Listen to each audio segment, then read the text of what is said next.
నాగర్ కర్నూలు జిల్లా కొల్లాపూర్లో వింత చేపలు తిరుగుతున్నాయి. వెంట్ల వెళ్లి మంచాల కట్ట రోడ్డు మార్గంలో ఈ వింత చేపలు బయటపడ్డాయి. చాలా మంది జనాలు వాటిని వింతగా చూస్తున్నారు. ఇక ఓ రకమైన చేపలని స్థానికులు అనుకుంటున్నారు.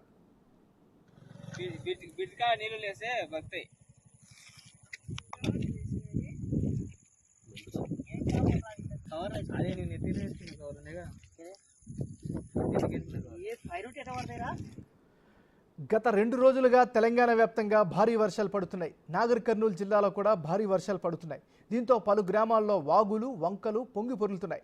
కొన్ని చోట్ల చేపలు బయటకు వస్తున్నాయి. ఇక కొల్లాపూర్లో కొన్ని చేపలు బయటకు వచ్చాయి. ఆ చేపలు కప్పలలాగా ఉభయకర జీవులుగా భూమిపై పాకుతున్నాయి.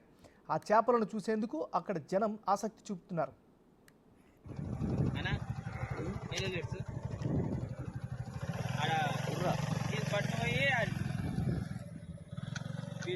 బిడ్డకా నీళ్ళు లేసే